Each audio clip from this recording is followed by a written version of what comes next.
Assalamualaikum warahmatullahi wabarakatuh. Waalaikumsalam. Selamat pagi, salam Aduh, sehat, salam bahagia, dan tentunya salam ekspor.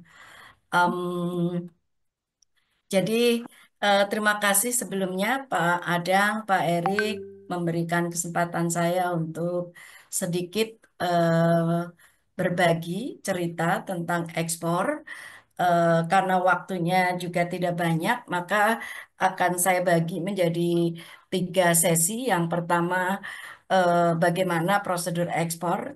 Yang kedua, itu apa saja peluang ekspor ini yang paling senang didengar oleh UKM, karena ekspor itu ternyata tidak harus produk yang luar biasa, tapi produk yang ada saja. Yang ketiga baru tantangan dan bagaimana menjawab tantangan itu. Baik, akan saya skip-skip kalau memang materinya tidak terlalu penting sekali. Nah, yang ini, em, Bapak Ibu, apa sih ekspor? Ekspor itu bahwa kita menjual produk di luar daerah pabean Indonesia. Tapi itu betul-betul kita harus sudah ketemu antar buyer gitu. Antar buyer dan kita dan penjual.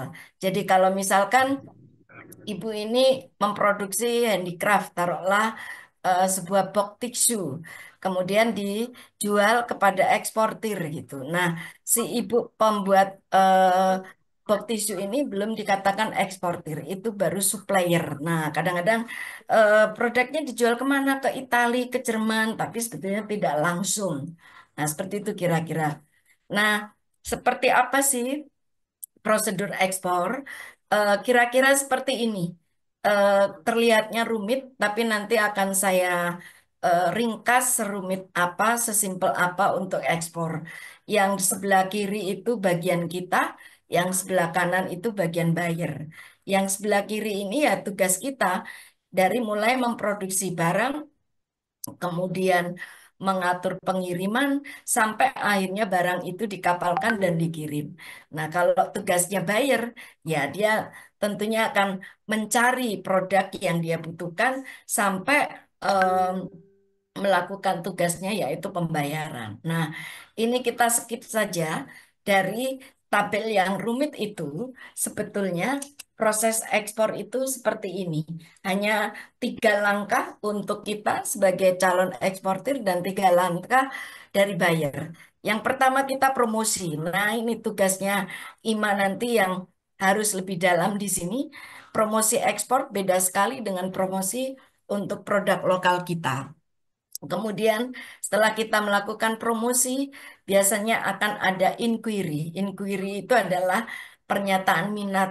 Kalau kita seorang yang sedang mau berpacaran, itu kira-kira di sini mulai naksir. Nah, setelah buyer itu menyatakan minat, kita harus memberikan quotation atau offering sheet. Setelah itu baru dari buyer, dia akan menyatakan, oke, deal, saya akan order ke Anda. Nah, di sini itu seperti lamaran lah kalau kita proses sebuah pernikahan. Nah, setelah itu baru kita akan ada kontrak, kontrak dengan buyer, lalu baru kita ada semacam sales confirmation. Nah, setelah itu barulah kita baru sujud syukur yang pertama bahwa sudah ada deal. Nah, sujud syukurnya masih ada 2 tahapan lagi. Yang terakhir, kalau buyer itu, kalau barang sudah sampai ke buyer dan kita sudah dibayar, baru betul-betul sujud syukur. Nah, sekarang itu secara singkat proses untuk ekspor impor. Nah, eh, bagaimana promosi ekspor? Ini nanti harus diserap oleh IMA dan IMA yang punya tugas untuk bagaimana memperluas atau mempertajam strategi promosi ekspor. Yang paling gampang kalau teman-teman baru menjadi calon, dari dulu sampai sekarang, promosi ekspor yang paling tepat adalah pameran. Nah, pameran ekspor itu yang paling terkenal itu ada di Jerman. Mereka sudah ratusan tahun melakukan pameran ekspor, tapi kalau kita ke sana itu mahal. Nah, sekarang kita yang ada di depan mata saja itu setiap tahun Indonesia itu punya TI ini di bawah Kemendak. Ini dari tahun ke tahun, Bapak Ibu, bayarnya luar biasa. Ini bootnya GPI. Sini Kak. Ini yang saya lihat ini Susan. yang paling bawah ini airnya gudeg Yujum itu bisa goal ekspor ke Amerika khusus untuk bayar yang kecil-kecil. Karena kalau untuk produk-produk lokal itu kalau langsung ketemu buyer yang gede itu perlu persiapan yang cukup panjang. Nah, ini buyer-buyer Afrika yang sampai hari ini, sampai tadi malam itu saya masih terima WA dari mereka. Ini buyer-buyer dari seluruh dunia. Mungkin Bapak Ibu tidak mengira bahwa ini buyer dari Afrika itu apa kebutuhannya susu, bubuk kambing. Yang dulu sebagai ketua GPI, saya sempat skeptis. Bapak Ibu yang punya produk susu, mengandung telur, mengandung daging ayam, nggak usah mimpi untuk diekspor. Kenapa? Karena regulasi produk-produk yang high risk itu cukup sulit. Tapi ternyata ada benua yang bisa menerima produk itu dengan regulasi yang tidak terlalu rumit seperti negara-negara tradisional market kita. Nah, apa saja sih produk-produk potensial ekspor untuk UKM banyak? Kalau rempah-rempah, saya eksportir rempah-rempah tapi masih eksportir jadul. Kenapa jadul? Karena masih berbentuk raw material dan jumlahnya gede-gede.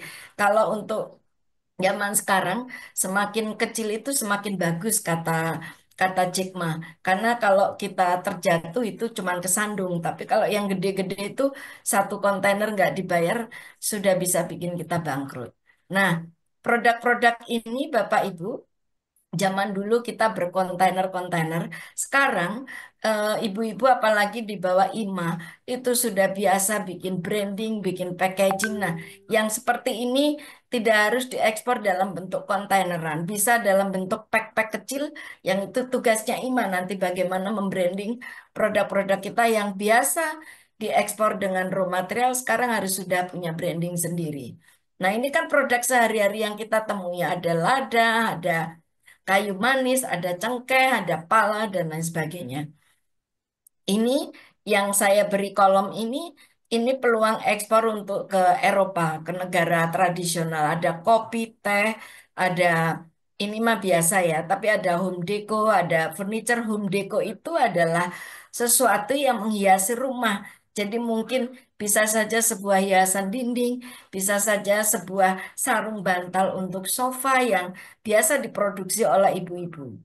Nah, ini kalau kita lihat kalau charcoal ini industri besar, karena paling tidak kalau kirim ya satu kontainer. Kerajinan tangan itu tidak harus gede-gede, bisa dengan satu kubik misalnya. Kemudian mebel itu ini memang harus besar. Nah ini yang di bawah ini bumbu masak masakan Indonesia. Mungkin Bapak Ibu di sini tidak mengira bahwa banyak kebutuhan bumbu masak yang praktis, masakan Indonesia. Siapa target marketnya? Ya, orang kita yang tinggal di luar, tetapi juga penduduk lokal setempat yang sudah mengenal masakan Indonesia. Yang di sini kita lihat fashionnya, Bu. Kalau sepeda ini untuk industri besar. Home living itu sama dengan home deco. Fashion sekarang makin berkembang. Jadi fashion di sini kan dari ujung kaki sampai ujung rambut. Mungkin Ibu punya produk apa namanya aksesoris atau pelengkap misalnya pelengkap tas atau apa itu sangat potensial. Nah, ini alat mandi atau sanitasi jangan dipikirkan bahwa itu industri besar seperti Unilever, tetapi Oke, bisa Mas juga Asa. sabun yang dibuat dari handmade, sabun bekas jantlah atau apa yang untuk spa misalnya. Nah, itu adalah peluang dari UMKM yang akan ekspor.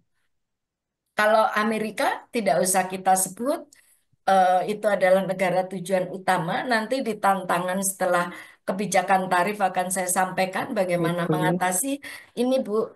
Matoa ini adalah keripik singkong dari anak muda di Jawa Timur. Waktu itu saya ingat betul dia mulai ekspor itu zaman pandemi dan sekarang dia sudah gede. Kalau yang lain nggak usah dilihat lah. Ini industri-industri besar. Nah, yang ada di kota-kota ini adalah pasar-pasar kita, ibu-ibu. Ini ada daun salam yang dikemas, dan ini bayarnya ada bayar yang kecil-kecil yang di bawah meja, ada bayar yang lumayan gede, ada bayar yang gede sekali. Bahkan salah satu buyer kami dari GP itu dia aslinya orang Indonesia, Chinese Indonesia yang sudah tinggal 40 tahun di USA.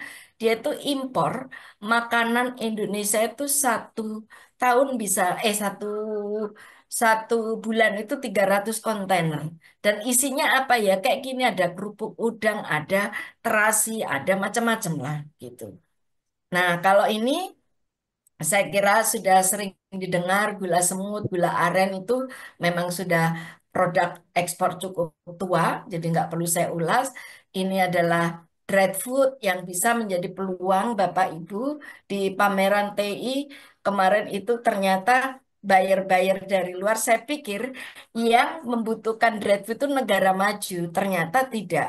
Dari Afrika, dari apa itu banyak membutuhkan dried food. Dan ini kan prosesnya tidak terlalu sulit. Misalnya ini nanas diiris-iris, kemudian di oven.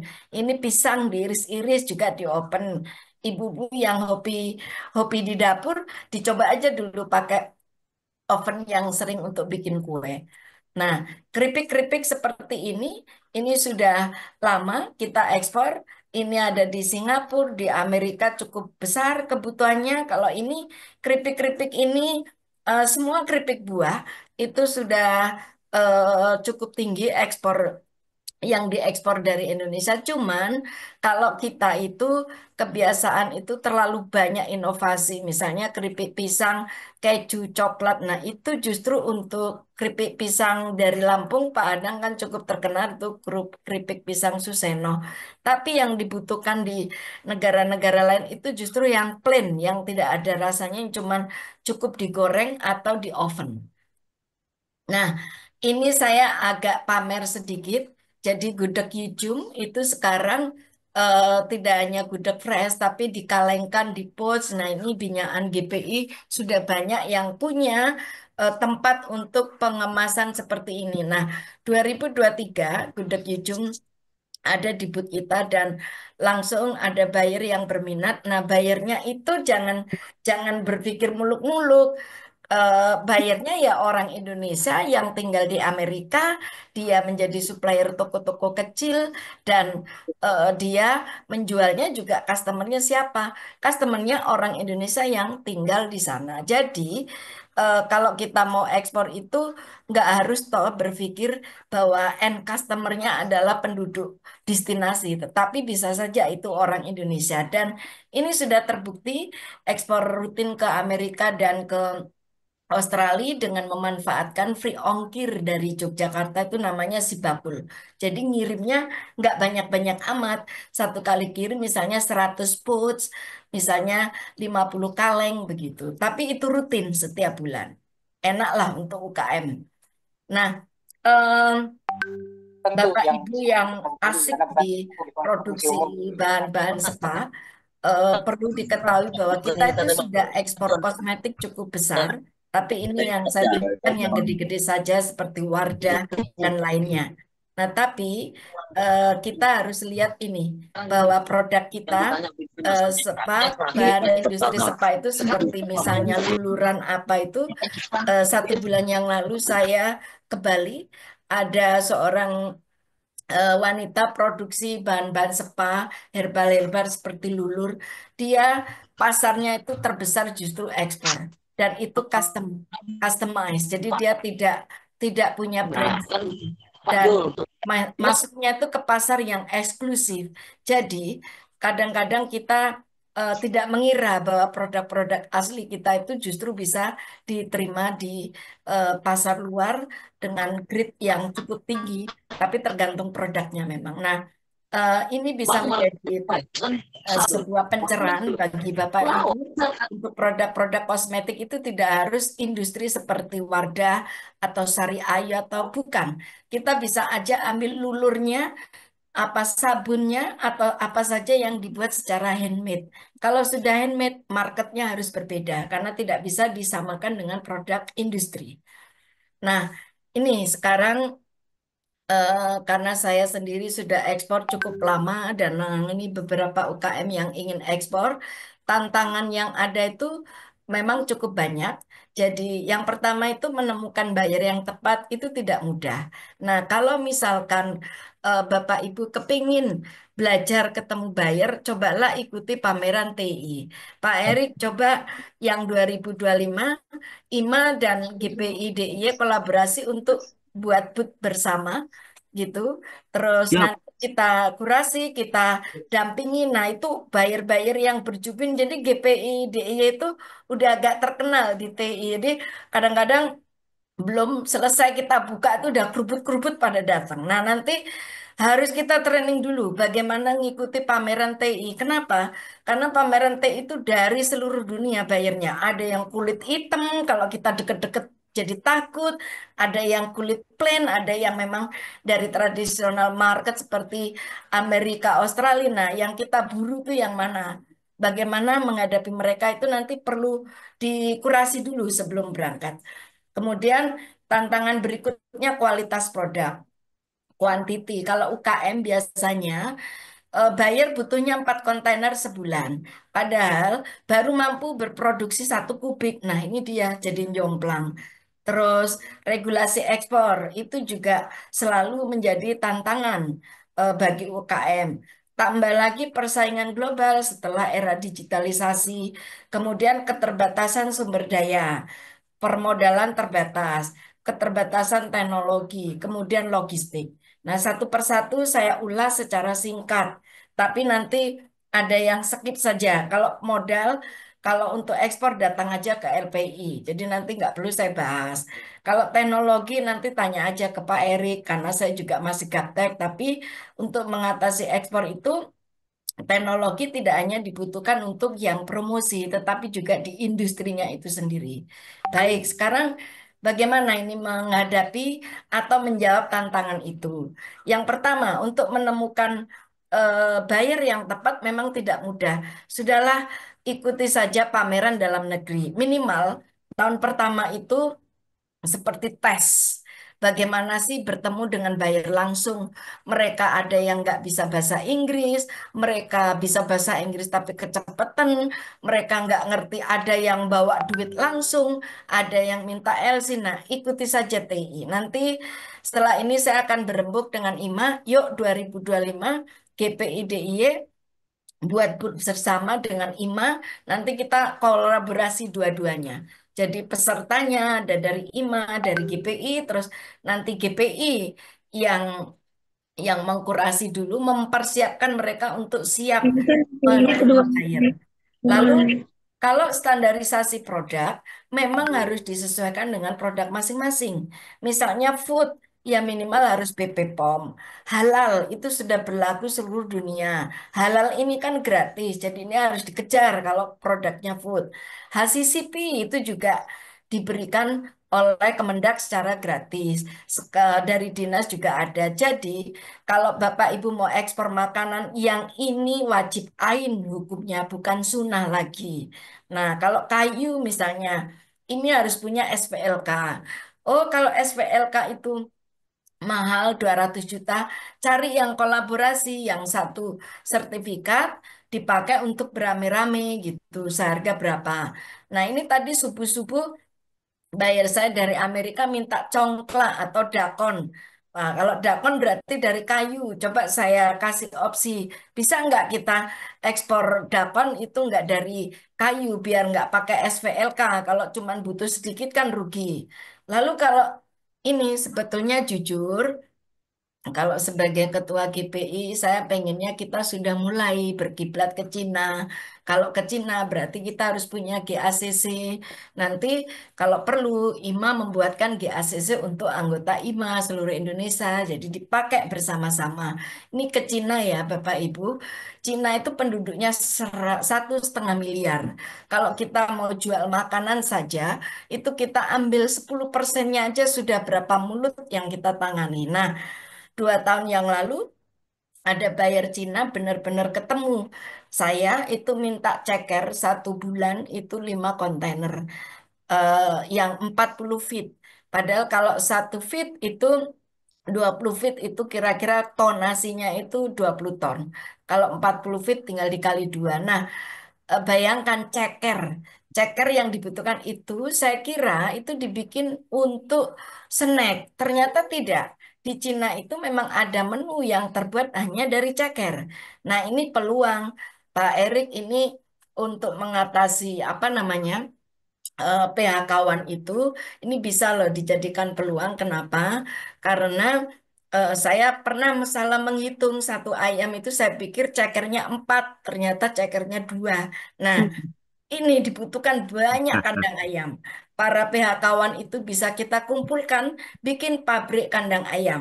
Setelah mampu berbisnis hanya memelihara ayam disetorkan ke RPA, rumah potong ayam, atau nanti kalau setelah mampu lagi kolaborasi, maksudnya seluruh PKH-wan bikin perusahaan bersama bikin rumah potong ayam. Ini nggak usah jauh-jauh, kita ekspor ke Cina itu sudah nggak cukup barangnya.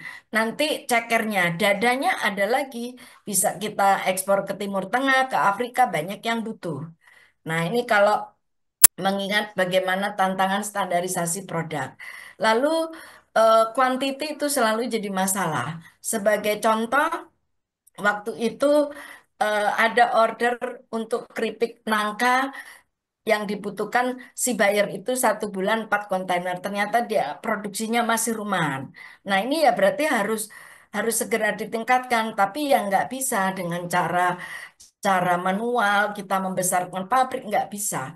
Cara cepatnya ya kita kolaborasi misalnya dengan pabrik lain atau kita partnership dengan pabrik yang besar atau kita berkolaborasi dengan para pihak yang kira-kira bisa memenuhi 4 kontainer 1 bulan dengan cara cepat itu bagaimana?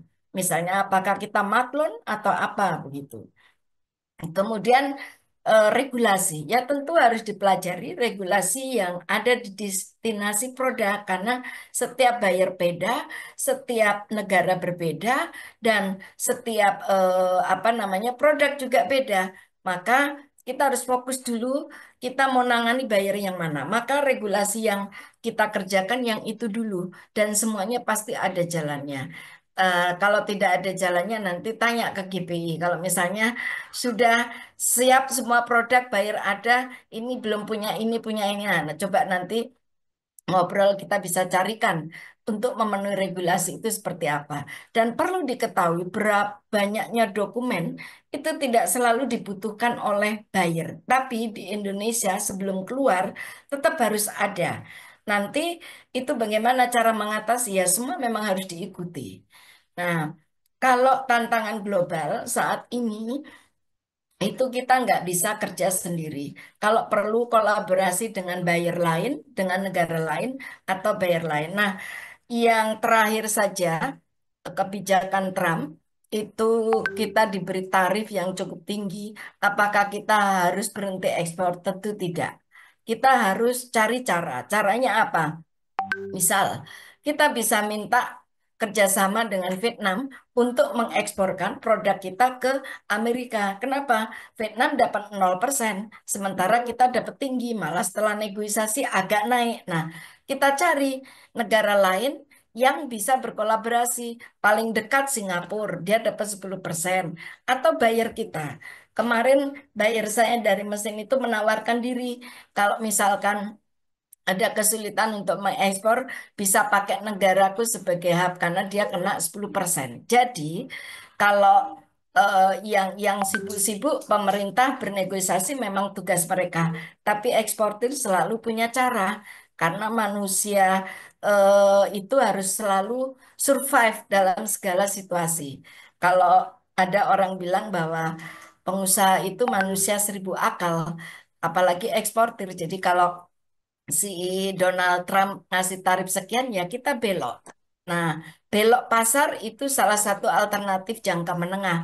Tapi kalau barang sudah diproduksi, kita sudah siap, bayarnya tinggal nunggu ya kita harus berbelok-belok ke negara lain. Nah, ini eh, tips atau cara mengatasi situasi darurat kalau memang kadang-kadang itu lewat di depan kita. 5 Kemudian, menit lagi ya, Bu Yuyun. oke, ini sudah selesai, Pak. Yang Oh, udah. terakhir, Bapak Ibu, untuk Bapak Ibu yang mau ekspor, belum punya export license, belum punya berbagai sertifikat, kalau sudah ada buyer, produknya sudah dicocoki, langsung saja kontak forwarder yang tepat, nanti gunakan dengan istilah under name. Sehingga nanti Ibu, Bapak Ibu tidak terhambat untuk ekspor. Nah, setelah nanti lancar, baru bisa diurus export license dan lain sebagainya. Demikian Bapak Ibu, mudah-mudahan bisa bermanfaat sharing saya pagi ini. Waktu saya kembalikan ke Pak Adang. Terima kasih. Assalamualaikum warahmatullahi wabarakatuh. Terima kasih Bu Yuyun. Ini kemarin kan saya dapat banyak berita tentang buah-buahan kita, sayur-sayuran kita dihancurin karena harganya jatuh ya. Kenapa nggak mulai kita keringkan atau Nah, kita itu tambah gitu? Jadi nggak bergantung ke apa pesan namanya lokal. lokal gitu. Lalu kita mulai coba-coba ekspor kan gitu. Jadi sehingga petani bisa dapat harga yang selalu bagus kan gitu ya Bu ya. Betul. Menarik nih Bu. So, eh, nanti masalahnya kita mau buka sesi question and answer gitu. Sebelum ke Bu Ida, nanti ultimate-nya Bu Ida, kita punya program apa di IMA yang akan kita berikan kepada UMKM ini. Sebelum itu saya pengen dengar ada UKM binaan IMA yang sudah ekspor nih. Ada Mbak Handrini Rahayuning Tias dari Kisbelin. Cerita dong Mbak Han. Ya, terima kasih Pak Adang. Selamat pagi, Pagi. Pak Adang, Pak Yulian, Pak Erik, Bu Ida, Bu Yuyun, dan saya lihat di sini juga ada Pagi. Pak Heri DB Food. Selamat pagi semua teman-teman UMKM di seluruh Indonesia yang ikut pada Zoom kali ini. Saya izin share ya Bapak Ibu. Terus terang sebenarnya pagi ini harusnya saya flight kembali ke Bontang. Posisi sekarang saya ada di Jakarta. Tapi karena memang Pak Adang yang minta, rasanya eh, tidak ada alasan untuk menolak gitu. Akhirnya saya usahakan flight saya mundur. Jadi setelah ini saya langsung bertolak ke bandara. Itu saya izin share screen ya, Bapak Ibu. Masih belum Saya bisa. jadi di bawah-bawah.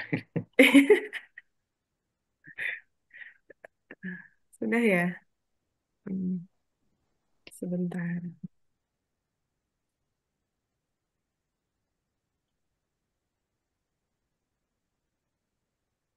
Ah, ada Pak Heri juga di sini. Halo Pak Heri. Halo, selamat pagi menjelang siang, Bapak Ibu sekalian. Nah, Siang, yuk siang. belajar lagi spelling. Kita dengerin Kisbelin dulu hari ini. Iya, Selamat siang Pak Heri. saya Siang, sudah Bapak. Siang, terlihat ya, Bapak. Bapak Ibu. Sudah. Ya. Jadi, Bismillahirrahmanirrahim. Assalamualaikum warahmatullahi wabarakatuh. Perkenalkan, Bapak Ibu, saya Handrini Rahayuning Tias. Saya owner dari PT Kisbelian Snack Indonesia. Berubah menjadi PT sejak 2023 bulan Agustus. Itu juga berkat saya berproses di IMA. Kemudian, salah satu visi terbesar saya adalah terkenal hingga mancanegara. Seperti itu. Nah, ini adalah sekilas tentang tempat produksi saya. Awalnya tempat produksi saya nggak seperti ini, Bapak Ibu. Jadi belum ada standar khusus. Nah, seiring berjalannya waktu, saya mulai perbaiki segala yang manual, saya ubah ke mesin, kemudian saya sesuaikan dengan standar seperti itu. Nah, ini adalah salah satu potret proses produksi di Kisbelin, mulai dari proses penggilingan, pengadonan, pencetakan. Kami juga melakukan kontrol suhu pada saat proses penggorengan.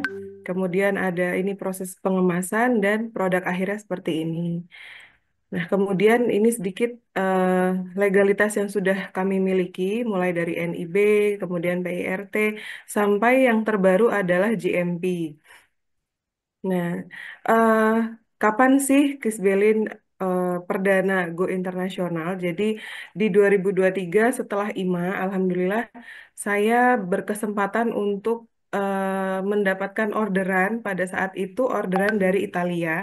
Eh, Buyer ini kesulitan menghubungi saya sehingga mencari bea cukai Bontang. Nah, dari bea cukai lah saya disampaikan orderan tersebut.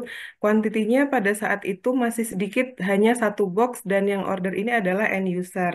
Jadi tidak untuk dijual kembali. Nah, kemudian di bulan November 2024 kami dikontak lagi pada saat itu dihubungi permintaannya adalah 80 kilo untuk dikirim ke Australia, untuk dipasarkan lagi di Australia.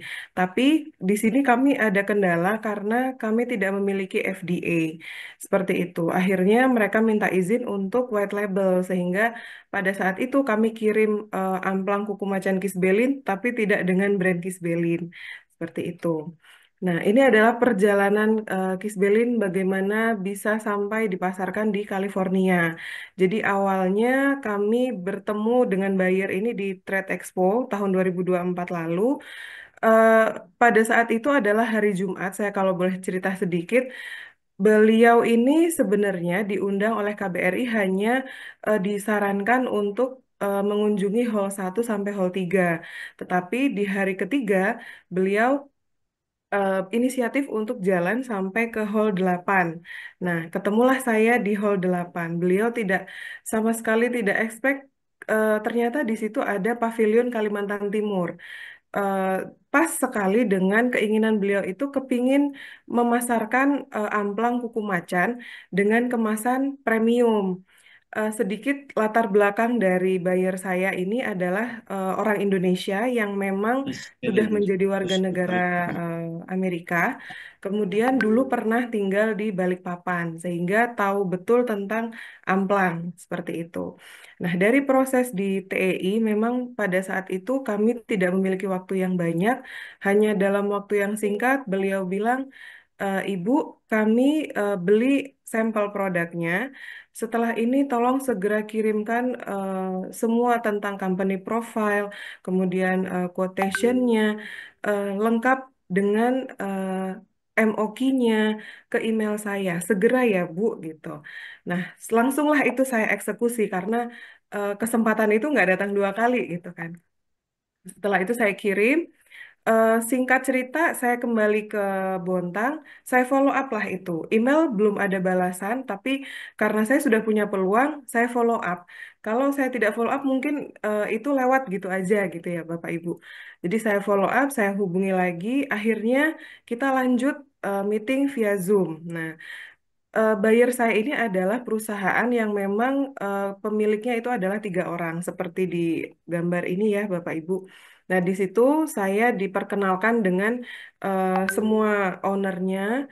Kebetulan ternyata semua orang Indonesia, jadi saya enak diskusinya. Disitulah kita deal-dealan masalah minimum order, kemudian harga, kemudian cara pembayaran, kemudian cara pengiriman. Karena sudah deal di awal, pada saat itu mereka meminta 1.000 pieces seperti itu. Dan saya minta pembayaran di depan cash. Karena apa? Karena saya tidak mau ada resiko-resiko yang pada akhirnya nanti itu saya yang tanggung seperti itu. Saya pernah dapat ilmu tentang ekspor itu. Kalau untuk perdana, usahakan kita ambil kesepakatan yang memang betul-betul mengamankan posisi kita seperti itu. Kalau deal, silahkan jalan. Nah, pada akhirnya alhamdulillah mereka deal 1.000 pieces pengiriman ke California. Nah, pada saat itu muncul lagi kendala. Kendalanya adalah saya tidak punya FDA Amerika. Apakah terhenti di situ? Alhamdulillah enggak, Bapak Ibu. Jadi buyer saya ini membantu. Beliau bilang, Ibu tenang aja, kita pro UMKM, kita kepingin memajukan UMKM. Pengiriman ini kita bagi menjadi 4. Jadi seperempat-seperempat. Karena apa? Karena pengiriman maksimal 30 kilo itu masih dianggap pengiriman pribadi. Nah, akhirnya Bismillah, pengiriman perdana itu di 18 Februari 2025 kemarin. Alhamdulillah setelah barang itu sampai di California, kita tetap komunikasi Bapak Ibu. Saya tetap memastikan sampai di mana ini barangnya, kemudian bagaimana sampai di sana, saya memastikan kondisi semua aman. Eh, saya juga tanya gimana, apa namanya, peminatnya di sana seperti apa. Alhamdulillah antusiasmenya di sana cukup tinggi, seperti itu. Nah, di bulan Mei, bulan ini kemarin, Alhamdulillah kita juga sudah melakukan pengiriman yang kedua dengan jumlah kuantiti yang sama dengan pengiriman pertama, seperti itu. Nah, ini alhamdulillah dari pengiriman pertama itu buyer saya yang di California ini diundang untuk pameran di Meksiko. Nah, disitulah mereka akhirnya membawa produk saya lagi. Seperti itu dengan harapan memang produk saya bisa ekspansi lagi ke Meksiko. Nah, ini adalah potret amplang saya ada di LCD ini, kemudian dibawa oleh apa namanya timnya mereka di Meksiko untuk mempromosikan amplang kuku macan Kisbelin. Seperti itu. Nah, ini adalah potret customer saya di luar. Jadi ini betul-betul di order atau diincipin ya Bapak Ibu sama buyer dari Italia. Kemudian ini dibawa ke Inggris pada saat itu. Ya, ini Amplang bahasa Inggrisnya ketemu apa ya? gimana Pak? Amplang bahasa Inggrisnya apa ya? Amplang ini kita bahasa di bawahnya kita tulis fish cracker, Pak, Oh, untuk oke. kemasan yang ke California. Seperti itu. Jadi untuk kemasan amplang yang kita kirim ke California ini sudah kita sesuaikan dengan standar yang ada di sana dari bahasa, kemudian ada logo yang memang harus disertakan, kemudian apa namanya gizi, label gizi di belakang itu juga sudah disesuaikan dengan standar di California seperti itu. Nah, apa sih yang saya lakukan? Jadi setelah saya punya target memang seperti visi saya yang tadi saya sebutkan, saya ingin Kisbelin ini terkenal di negara. Apa usaha saya? Saya yang pertama adalah mengikuti kelas ekspor. Kelas ekspor ini pada saat itu saya ikut kurasi di Bank Indonesia Kaltim. Alhamdulillah dari 50 UKM yang mendaftar, terpilih 14 dan saya lolos seperti itu. Nah, dari situ saya tahu bagaimana eh, cara kita dapat bayar, kemudian apa saja berkas-berkas yang harus kita penuhi, bagaimana cara pembayarannya, seperti itu. Nah, yang kedua, saya juga mengikuti pameran internasional. Untuk pertama kali TEI yang saya ikuti di 2023 itu saya hanya diundang untuk business matching. Nah, eh bisnis matching pertama jelas karena saya belum tahu bagaimana cara bisnis matching, ya belum ada standar khusus seperti itu. Saya masih menyampaikan apa yang seharusnya tidak disampaikan. Nah, pada saat 2024, alhamdulillah saya bisa kesempatan untuk ikut lagi. Di situ bisnis matching dengan Malaysia, dengan Thailand, dengan California sendiri. Di situ saya sudah tahu apa-apa aja yang poin-poin yang harus saya sampaikan untuk mengikat atau memberi kepercayaan kepada buyer. Seperti itu. Nah, selain itu, saya juga mencoba untuk memasarkan di marketplace internasional seperti TradeKey. Ini juga salah satu usaha dari support dari kegiatan kelas ekspor yang saya ikuti. Kemudian selain itu, kalau kita dalam prinsip saya, kalau kita ingin ekspansi atau memasarkan produk lebih besar lagi, otomatis ada standar yang harus kita penuhi dan kita upgrade. Salah satunya adalah perizinan. Nah, di sini saya tembus itu GMP atau Good Manufacturing Practice yang dikeluarkan oleh KKP. Seperti itu. Nah, ini eh, sedikit saya cerita, apakah selama proses perjalanannya saya tidak menemukan solusi? Tentu tidak. Jadi pasti banyak kendala, banyak kendala. Kemudian apakah saya menyerah gitu aja dengan kesempatan-kesempatan yang ada? Alhamdulillah enggak. Jadi saya tetap gimana caranya saya bisa tetap melakukan ini, tetap merealisasikan ini dengan segala kapasitas saya.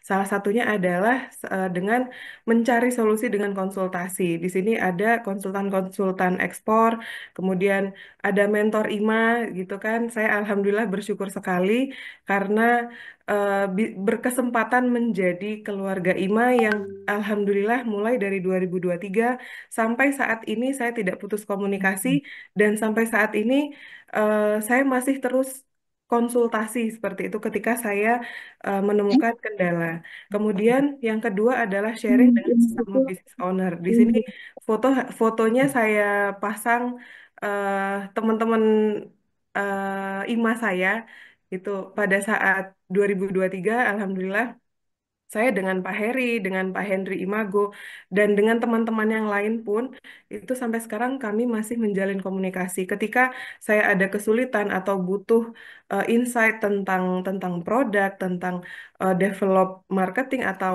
bisnis saya, itu saya komunikasi dan kontak kepada beliau-beliau gitu.